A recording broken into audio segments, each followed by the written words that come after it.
Memang kita ini kehilangan parameter. Jadi kalau ada politik yang strukturnya tidak jelas, undang-undang dengan mudah dianulir, ya berdasarkan kepentingan kelompok tertentu, kemudian Indonesia betul-betul dipersilakan untuk diperdagangkan dan dibeli murah, benar berakibat pada martabat kebangsaan kita. Itu kita semua tidak punya reaksi secara memadai terhadap seluruh perampokan dan penjajahan itu karena kita sendiri tidak punya parameter, tidak punya kriteria. Jadi gak iso bedakno emas karo mutiara dan kerikil tadi itu. Apa? Iya. Jadi santri menurut saya mulai sekarang belajar ilmu bener. Ilmu itu membedakan antara, jadi ilmu dan pengetahuan itu berbeda. Pengetahuan itu data-datanya, kalau ilmu itu cara mengolah pengetahuan. Nah ini juga tidak semakin jelas di Indonesia.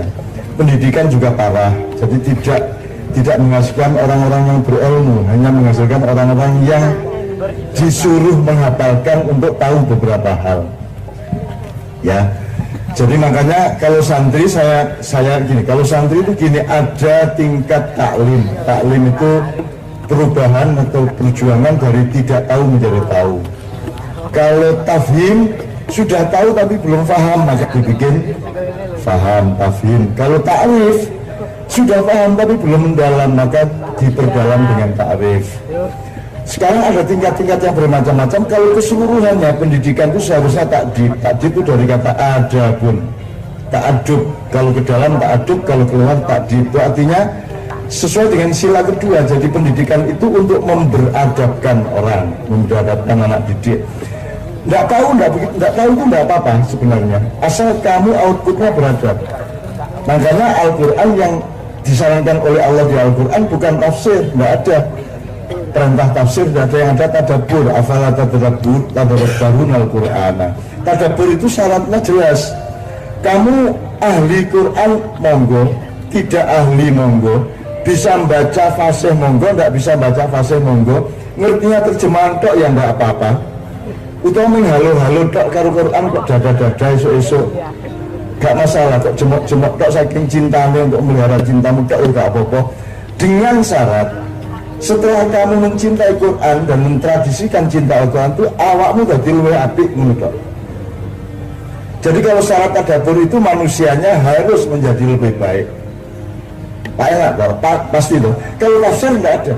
Tafsir tidak ada syarat supaya penafsirnya menjadi orang yang lebih berakhlak. Jadi syarat ya kan? Tafsir hanya mempersyaratkan metodologi akademis terhadap ayat Al-Quran, bahasanya dikuasai, metodologi yang dikuasai, tapi tidak ada syarat untuk supaya penafsir harus menjadi orang baik. Nah kalau tadabbur gak pinter gak apa-apa, gak hebat gak apa-apa, penting Anda lebih baik, lebih bermanfaat. Makanya Allah tidak menyuruh tufassirul Al-Quran, yang ada tadabbarun Al-Quran, tadabbarun Al-Quran.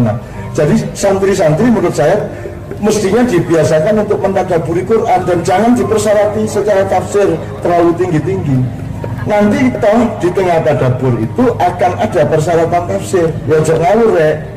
Ono epistemologi, ono ilmu lugha, ono balaghah, ono uslub, ya kan? Itu tetap harus dipelajari juga, tapi dia menjadi bagian dari tadabbur. Kalau tadabbur itu akhlaknya terjamin, tapi kalau tafsir enggak. Dan lahirnya madhab-madhab yang bertengkar terus menerus sehingga tidak mungkin ada pemimpin Islam lagi sekarang, nggak mungkin. Itu karena hasil tafsir. Saya tidak mengatakan saya marah sama tafsir itu, enggak.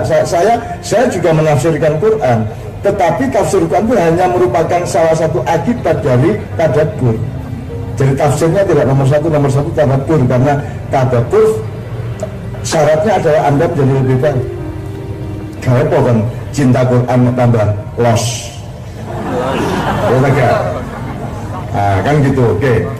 Jadi menurut saya setiap pesantren nggak iso terus menerus memperbarui kurikulumnya, terus menerus. Termasuk Gontor itu sangat perlu memperbaharui kurikulumnya, sistemnya, meningkatkan dari taklim sampai takdib. Takdib itu menyeluruh.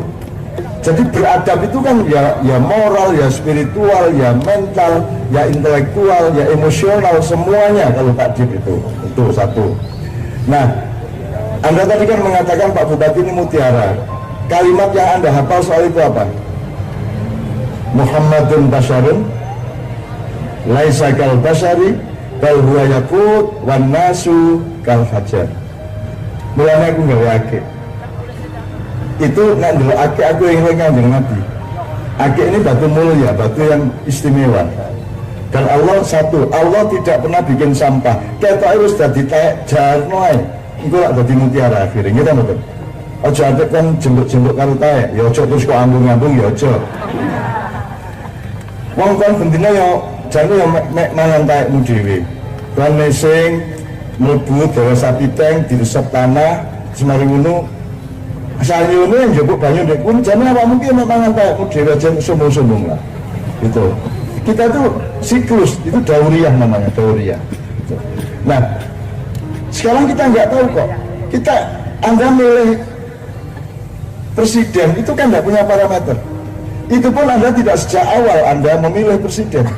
Aku duwe cara milih presiden yang tidak mahal, bisa dipertanggungjawabkan dan sangat efektif dan langsung mewakili nurani dan pandangan rakyatnya. Tapi aku gak ditakoni sapa-sapa, aku menengahi. Kayak apa tak kandano Indonesia itu sawaun alaihim a'andartahum am lam tunzir la yu'minun. Apa sebabnya?